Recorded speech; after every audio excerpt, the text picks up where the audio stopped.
Now, the face of local shopping. It's much different today than it was, say, 10 years ago. There are some shopping malls here in Western New York that really have become not much more than ghost towns. Others have risen to become massive shopping hubs. 7 Eyewitness News reporter Ed Riley takes a closer look tonight at the rise and fall of our local shopping malls. Variety. Get the variety in the malls. When it comes to malls, some people love them, others not so much. I'm not a big fan of malls, too crowded. But one constant that we have seen here in Western New York is mall ownership changes. The latest coming from Cleveland-based Forest City Realty Trust that announced it is selling the Boulevard Mall so it can pay down its debts and invest more in its core markets like New York City and Washington. I'm surprised.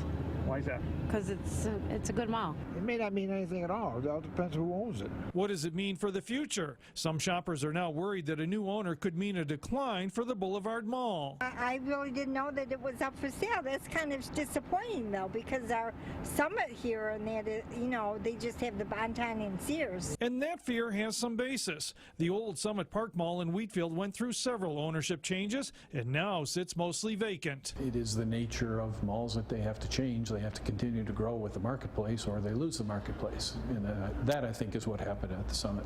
Wheatfield is now working with a new Canadian owner to develop dual athletic sports domes at the Summit that will connect to the inside parts of the old mall. And that this will start a traffic flow that will help them to lease other space and start bringing the mall back to life piece by piece. Construction is expected to begin next spring. And some mall ownership changes have made things better, like the Fashion Outlets of Niagara Falls that recently added a multi-million-dollar expansion. It's a very vibrant part of Niagara County. It makes a big difference as far as our sales tax. Booming. They are booming because it's, again, location. But all local malls are feeling the impact of a weak Canadian dollar. That is keeping shoppers from coming across the border, and it is resulting in less sales tax revenues for areas like Niagara County. But what if no buyers come forward for the Boulevard Mall? A spokesperson for the owner says if that were to happen, the company would then continue to operate the Boulevard Mall and keep it open for customers. In Amherst, Ed Riley, 7 Eyewitness News.